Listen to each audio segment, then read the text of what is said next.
Fala pessoal, sejam bem-vindos à nossa aula de tópicos de física quântica. Hoje a gente vai dar continuidade ao capítulo 40, mecânica quântica 1, funções de onda. A gente viu na aula anterior sobre a função de onda e a equação de Schrödinger unidimensional, né? A gente mostrou aí como é que seria essa onda, como é a cara dessa onda. A gente mostrou que essa função é uma função complexa, tá certo? Fizemos isso para um elétron livre, né? Mostramos aqui a equação de Schrödinger, que é a equação que rege essas ondas, né? E a interpretação dela, que tem a ver com a probabilidade de encontrar o elétron naquela região do espaço, né? A gente falou também que a função de onda que obedece a essa equação de Schrödinger para um elétron livre, por exemplo, ela é dada por essa exponencial aqui, né? Ó, é uma função exponencial complexa, é uma constante vezes E elevado a I, que multiplica kx menos ômega t. Né?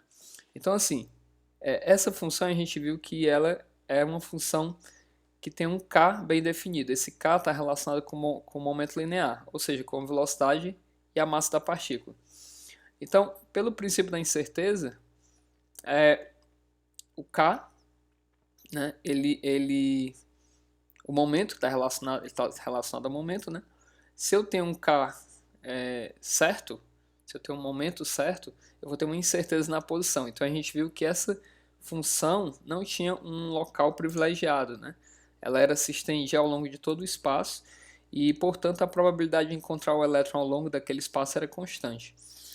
Na aula de hoje a gente vai falar sobre os pacotes de onda, né? A gente vai falar sobre esses pacotes de onda, que são essas funções mais localizadas aqui, ó, com essa cara. Vamos falar também sobre a equação de Schrödinger com energia potencial e a gente vai falar de estados estacionários, né?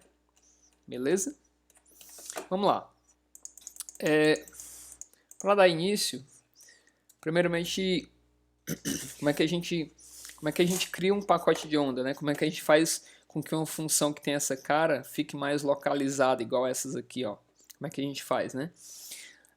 Como a função que a gente usou na aula passada tinha um k definido, um kzinho fixo, onde esse k é o número de onda, tá certo? E ele, como ele tinha um valor fixo lá a minha função era simplesmente assim, ó, exponencial de i kx menos ômega t. Então esse k era bem definido, era um k, né? Não era k1, era k. Significa que o elétron tinha uma velocidade bem definida, conhecida, e pelo princípio da incerteza você não pode conhecer o momento da partícula e a posição ao mesmo tempo, né? Se você tem uma certeza da velocidade da partícula e do seu momento, você tem uma incerteza infinita da posição da partícula. Então, uma função com essa cara não vai ser bem localizada. Ela não tem um local privilegiado. Então, ela vai ficar com essa cara mais assim, tá certo? Agora, quando eu vou adicionando outros termos com a mesma função, mas com outro k diferente, ó, aqui tem um k1, aí eu adiciono outra função com o termo k2. Se eu for adicionando mais e mais e mais aqui, k1, k2, k3, até um certo valor de k, e esse k ficar variando de um ponto ao outro, de um valor a outro, né? Ele não tem um valor fixo, um valor certo, então eu vou ter uma incerteza no valor do meu k, concordo? Se eu estou adicionando um termo de função com k igual a k1, mais um outro termo com a função com k igual a k2, e assim por diante, eu estou gerando uma incerteza no k e, consequentemente, no momento linear da partícula. E se eu estou gerando uma incerteza no momento linear, eu estou gerando uma certeza na posição. Como é que eu faço isso, então? Para fazer várias somas dessa aqui, várias e várias e várias somas, eu posso fazer uma integral, né? Com esse k variando de acordo com o kzinho, né? E a integral ao longo do k. Então fica assim, ó, fica com essa cara. Aqui no livro está cortado, mas aqui é a integral, ó, de menos infinito a mais infinito, pegando todos os valores de k possíveis aqui, ó, de menos infinito a mais infinito, de a de k, que seria a amplitude dependendo desse k, né? Vezes a exponencial de kx menos ômega t dk. Então eu estou somando vários infinitos valores de dk aqui, de k, tá certo? Ao longo desse intervalo aqui, tá certo? E aí eu consigo, isso aqui tem um nomezinho, se não me engano é transformada de Fourier. Isso, ó. Aqui quando fiz uma pesquisa rápida aqui na Wikipedia, né? Transformada de Fourier, tá aqui é o formato dela, ó. Uma função de epsilon é uma integral de menos infinito a mais infinito de f de x, vezes a integral dessa função exponencial complexa dx, né? Então é semelhante ao que a gente está vendo aqui no livro, né? Certo? Ó, isso aqui é uma forma aí da transformada de Fourier. Isso aqui faz com que a nossa função tenha uma incerteza muito grande no k, porque eu estou pegando um intervalo grande aqui de k's, né? E, portanto, ela está me dando uma incerteza grande no momento da minha partícula. Não sei com que velocidade a partícula está bem definida mesmo, e aí eu acabo tendo uma definição maior da posição, de acordo com o princípio da incerteza, certo? Essa função aqui, ela vai ter um lambda médio, comprimento de onda médio, 2π sobre k médio, né? Então, ela vai ficar com essa cara aqui, ó, a parte real e a parte imaginária dela vai ficar com essa cara, a cara de um pulso, tá certo? Como se fosse um pulso aqui, bem localizado aqui nessa regiãozinha, ó. Se a gente olhar de longe aqui, vai ser como se fosse um ponto, tá certo? Ao redor dessa origem aqui. E aqui seria o meu lambda médio, né? O comprimento de onda médio. E aqui ele está falando sobre aquela funçãozinha que está aqui na frente, ó. Essa função a de k, que está multiplicando aqui esse termo aqui do integrando aqui, ó, se ela tiver essa cara, um a de k mais localizado aqui em torno de k0, certo? Ó. Então o meu k, aquela integral de menos infinito a mais infinito, né?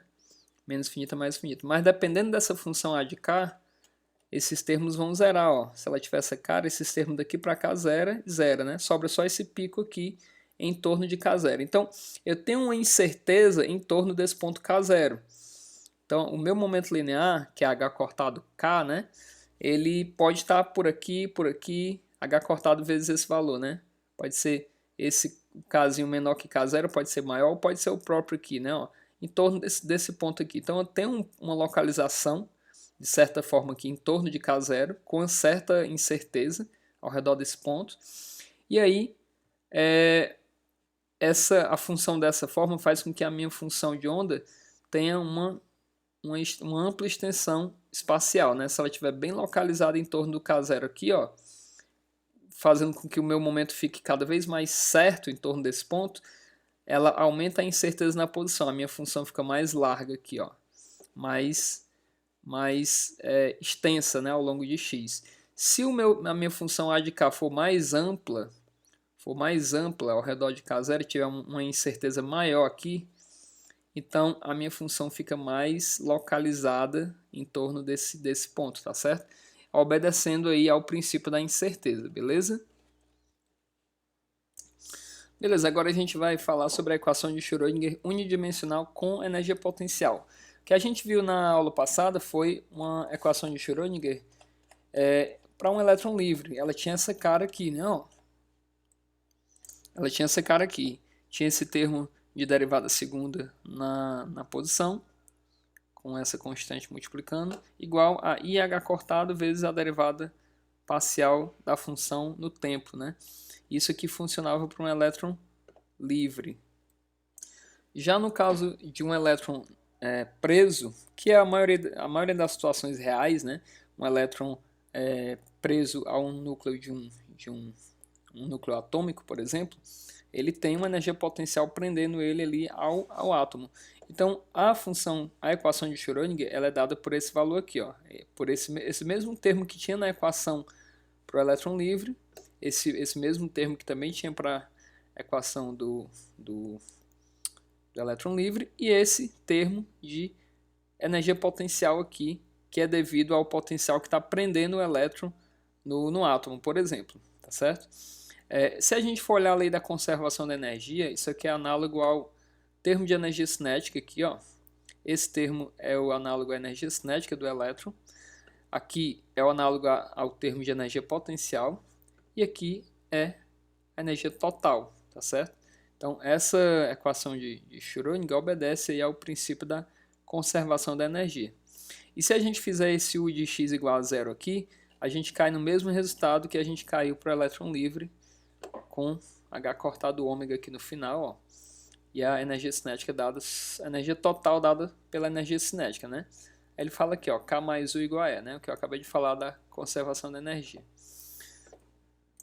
Um outro ponto que a gente tem que abordar são os estados estacionários, né? A gente viu que quando o elétron tinha um momento linear fixo, um K fixo, ele tinha uma incerteza, ele tinha uma certeza, como o momento era H cortado K, então ele tinha uma certeza no momento, portanto uma incerteza na posição, pelo princípio da incerteza, né? E aí aquela onda se estendia ao longo de todo o espaço. Com relação ao tempo e energia, o princípio da incerteza também rege também tem essa outra forma do princípio da incerteza, né? Que se você conhece a energia, você não sabe o tempo. Se você sabe o tempo, você não conhece a energia, não é isso? Então a gente pode ter uma função de onda desse formato aqui, ó. Função de onda dependente de x e de t é igual a uma função de onda dependente apenas de x, tá certo? Então ela varia ao longo do eixo x, vezes uma exponencial de menos i et sobre h cortado. Perceba que aqui tem um ezinho, uma energia, um valor de energia fixo. Ou seja, eu tenho uma certeza absoluta que a energia do meu elétron, da minha partícula, tem o valor E. Se eu tenho uma certeza absoluta no valor da energia, eu tenho uma incerteza no valor do tempo. Então, significa que um elétron com essa função de onda aqui, ele vai ficar nesse estado, com essa energia, né, com esse nível de energia durante um tempo indeterminado. Então, significa que ele é um estado estacionário, ele fica sempre nesse nível de energia, entendeu? Se eu adicionasse outros termos aqui, adicionando uma incerteza na minha energia, aí sim, ele poderia cair uma hora, sair dessa energia E e ir para outro nível, mas como do jeito que está aqui, pelo princípio da incerteza, eu tenho certeza que o elétron tem energia E e, portanto, eu tenho uma incerteza de por quanto tempo ele vai passar nesse nível de energia aqui, tá certo? Então ele fica aí ele fica por um tempo indeterminado. Pronto, aqui ó. Aqui é a melhor forma da gente ver, ó. Vamos pegar agora essa funçãozinha e fazer o complexo conjugado dela. Pega, eleva ao quadrado, né? Pega o módulo quadrado dela aqui, ó. Fica psi estrela vezes psi. O psi estrela de x é o próprio, né? Psi estrela de x aqui, ó. Aqui onde tem o ezinho elevado a menos fica mais, né? A gente viu na aula passada, complexo conjugado é só onde tem o i, esse número imaginário, você muda o sinal, né?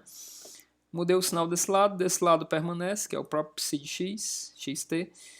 E aí quando multiplica isso aqui, esses termos de energia e de tempo aqui, ó, essas exponenciais, se cancelam, vira 1, né? É elevado a 0, 1. Sobra apenas módulo quadrado de psi de x. Ou seja, a densidade de probabilidade, a probabilidade de encontrar esse elétron ao longo do espaço é simplesmente psi de x, não depende do tempo. Significa que a função quadrada, essa funçãozinha quadrada aqui, ó, ela não depende do tempo, ela fica sempre estacionária. Significa que o nosso elétron tá ali paradinho, naquele nível de energia bonitinho, paradinho, entendeu? A funçãozinha tá ali sempre com a mesma probabilidade de encontrar no mesmo lugar. Por isso ele é chamado de um estado estacionário, tá certo? Não significa que a partícula tá estacionária, né? Ele fala aqui, ele faz essa observação. Dizer que uma partícula está em um estado estacionário não significa que a partícula se encontra em repouso. É a distribuição de probabilidade, a probabilidade relativa de encontrar a partícula em várias posições e não a própria partícula que é estacionária, beleza? Não vamos confundir isso aí. Pronto, aí para estados estacionários, se eu substituir essa funçãozinha do estado estacionário aqui Na minha equação de Schrödinger que a gente viu aqui atrás, se eu substituir aquela funçãozinha nessa equação aqui, e não fiquem com medo dessa matemática não, que ela é tranquila, tá certo? É o seguinte, ó. Vou substituir, ó.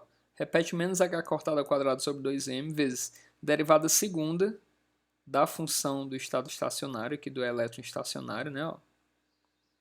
Na verdade, do estado estacionário, tá certo? Não é do elétron, né? Estado é outro nome que a gente dá para as funções de onda, né? São as possibilidades que o elétron tem de estar naquele nível de energia, tá certo? Então aqui, ó, mais o termo de energia potencial vezes a própria função, que está aqui ela toda, ó, igual IH cortado, derivada primeira no tempo, vezes a própria função. Quando você desenvolve cada um desses termos aqui, essa derivada em x deriva só esse termo aqui, esse aqui sai, né? Então ele fica aqui fora, ó. Aqui repete, e aqui essa derivada no tempo faz com que esse termo caia aqui para fora, ó, e repita aqui a própria função. E aí, isso aqui, esse produto vai dar E vezes Psi, a própria energia do elétron vezes Psi, certo? Ó. E aí eu posso cortar essas exponenciais, corta essa, com essa, né? Divide tudo por essa exponencial aqui, dos dois lados. E aí a minha equação de Schrödinger fica bem mais simples e é chamada de equação de Schrödinger unidimensional, porque é apenas em x, e independente do tempo, porque não tem um termo de tempo aqui nela, certo? Ó. Menos h cortado ao quadrado sobre 2m, derivada segunda de psi em relação a x, mais u de x, psi de x, é igual a E psi de x. De novo, aqui tem um termo de energia potencial vezes a função, aqui tem a energia total vezes a função, e esse termo ele é equivalente à energia cinética total vezes a função, tá certo? Para aí o princípio da conservação de energia ser obedecido, né? Certo? Ó, então agora a derivada não é mais derivada parcial, é uma derivada total, ó, dzinho, beleza? Porque agora essa função psi de x não depende de duas variáveis, depende só da posição mesmo, tá certo? A gente distinguiu ela por um psi maiúsculo, do lado esquerdo aqui, ó. O psi maiúsculo, ele depende tanto de x como de t, e o psi minúsculo, esse aqui, depende só de x, tá certo? Beleza. Então é isso. Na próxima aula a gente vai ver sobre partícula numa caixa, né? Começar a ver como é que se comporta aí a função de onda quando você confina um elétron dentro de um potencial quadrado, como esse daqui, ó, que a gente chama de poço de potencial, certo? Vamos ver como é que fica o formato dessas funções, né? Aqui, ó, como se fossem os modos normais numa corda, né? E vamos ver os níveis de energia, ver como é que se comporta isso aí, tá certo? Então é isso. Essa foi a aula de hoje. Eu vou deixar aqui uma atividade para você entregar aí até o final da etapa, que já está bem próxima, né? Bem próximo aí o final, beleza? Qualquer dúvida, pode me procurar. E é isso. Um grande abraço e até a próxima aula.